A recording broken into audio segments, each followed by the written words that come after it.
Welcome to the Chopin channel. I'm Roberto Poli.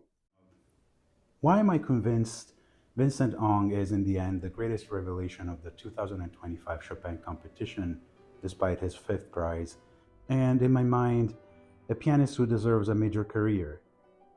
I already dedicated a video specifically to his Prelude in F-sharp minor from his second round, but after receiving a private message on YouTube from one of his fans requesting more of this kind of analysis, just like in the Prelude, I'd like to oblige and dedicate several videos showcasing a few moments from the competition that I think set him apart from everybody else, and explain why.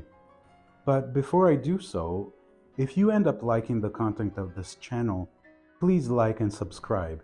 It would be much appreciated. Vincent's composed stage presence, devoid of any gimmicks, concentrated, his humble demeanor, even too matter-of-fact, has drawn some criticisms. Look at the way he just takes one single bow and leaves the stage without a single smile.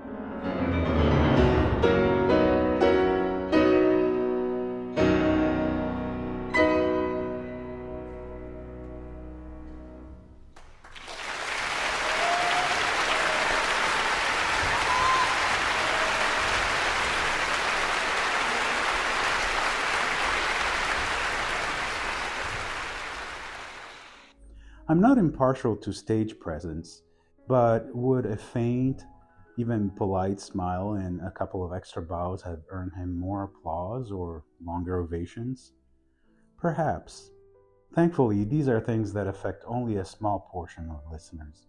Perhaps the fact that he doesn't emote with his face, though some of his facial expressions remain some of the most priceless moments throughout the event, have affected the opinion of commentators who found his overall performance lacking. I can't argue with their priorities or prerogatives. In a world in which the visual dominates, and the camera work throughout the Chopin competition attests to that, who would really grasp the extent of Eric Liu or Miyu Shindo's emoting so vividly from the gallery of the Warsaw Philharmonic Concert Hall, for example, Vincent's restraint feels almost radical. But what matters in the end is the fact that what Vincent does at the keyboard borders on the miraculous, and whether he takes one or two or three bows should remain irrelevant. Let's zoom into 4 moments from his performances at the competition, taken from different rounds and starting with the mind-boggling performance of his Prelude in B-flat minor from stage 2. I will not dignify the comments about the small slip in the recapitulation, of course. Perhaps 1 or 2 pianists in the competition were more accurate in that passage. So what? What matters is what Vincent created during those 60 seconds of music.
What struck me the most was not just Vincent's speed, which keeps one on the edge of their seat for the entire minute.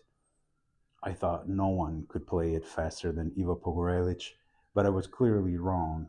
His virtuosity, as I pointed out elsewhere, lays in the ability to create novel effects and solutions, of course, in tandem with the unbelievable facility that he displays. Listen, for example, to the swells he creates by applying abrupt releases of the sustain pedal in combination with sudden drops in dynamic. This technique is particularly evident in the recapitulation.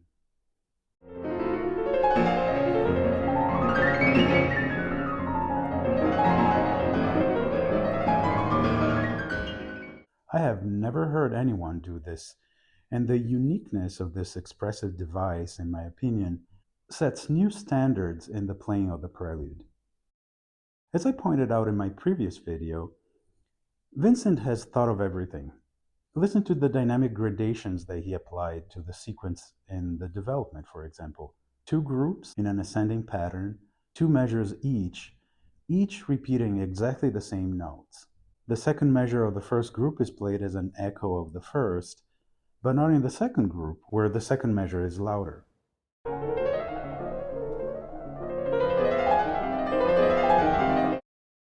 The outcome is a four-measure period which hints at the possibility of a third group, this time, however, descending. Vincent, of course, shades each measure of this descending pattern with the diminuendo, with the fourth measure transitioning into the recapitulation.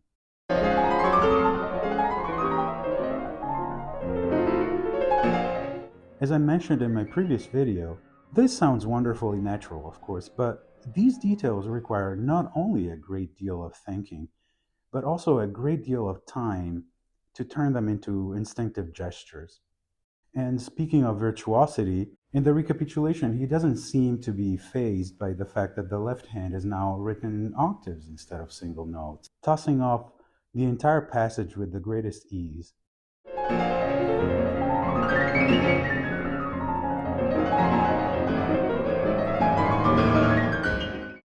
The ending also deserves to be mentioned.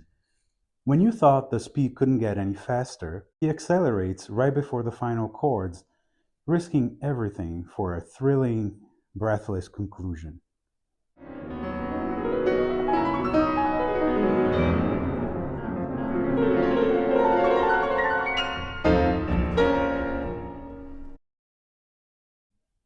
The second passage I would like to look at is an extended episode from the first movement of the first piano concerto. Here, Vincent seems immersed in the world of opera, as if he had been listening to, and perhaps even personally coached by, Maria Callas and Cecilia Bartoli.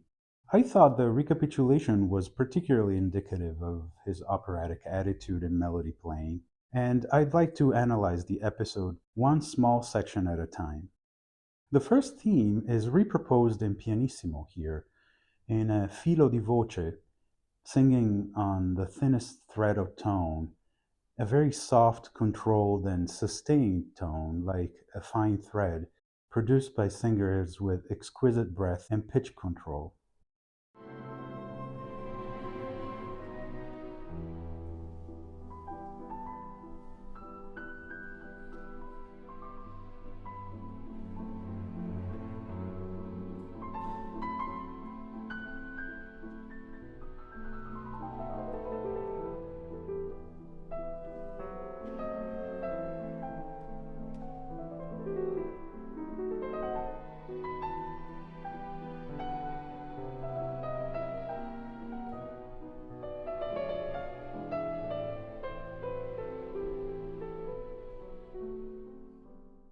True to Vincent's style, the second phrase grows just slightly stronger before melting back into the sound of the first.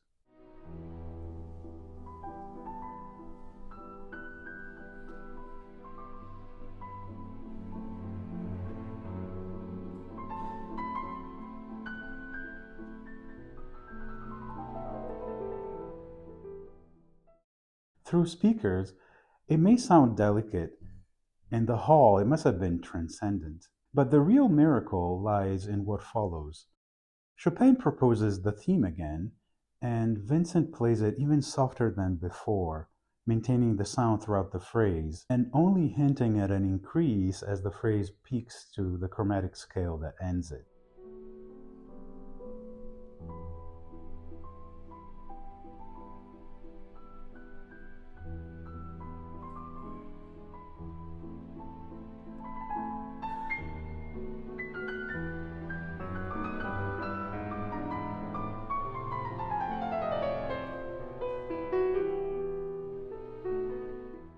Listen also to the operatic inflection he gives to the chromatic scale, lingering at first, then tumbling down with a portato effect.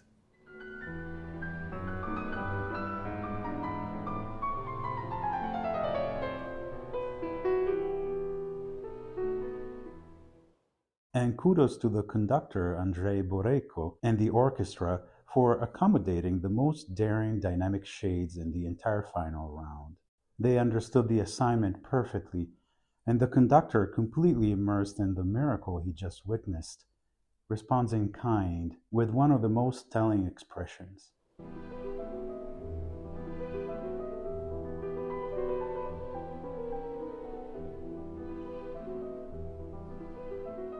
As the episode continues, here too it appears obvious that Vincent thinks about repetitions and sequences and how to resolve them.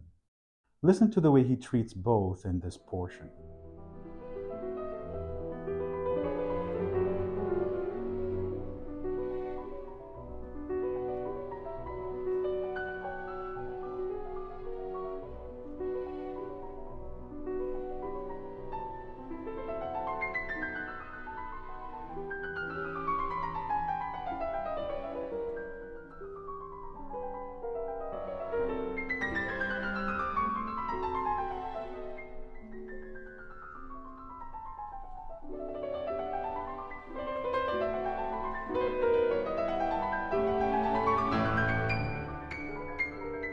As E increases in volume, the response is a cascade of 16th notes, but not just 16th notes. A leading line in the fifth finger, shimmering against the sudden magical pianissimo that he creates, of course, all in diminuendo, immediately opposed by the right thumb, outlining yet another voice, which remained unnoticed in anybody else's performance of the passage.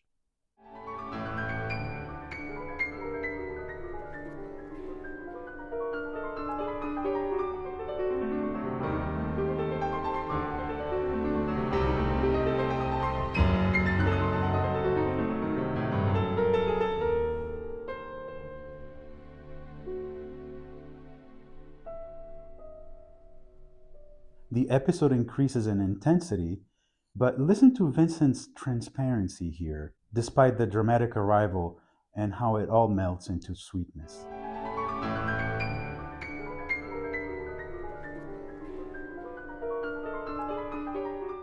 As the second theme is reproposed, notice how Vincent reminds us that the tempo marking is allegro maestoso.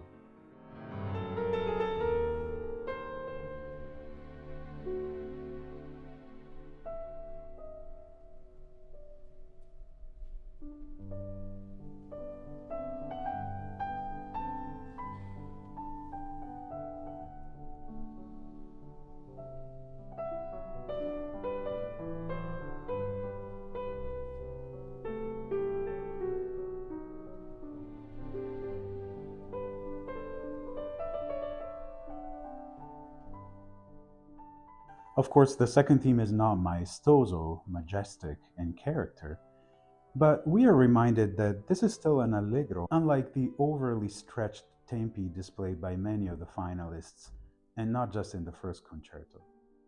And Vincent's wonderful inflection and care certainly don't allow us to forget how this entire movement is an operatic marvel.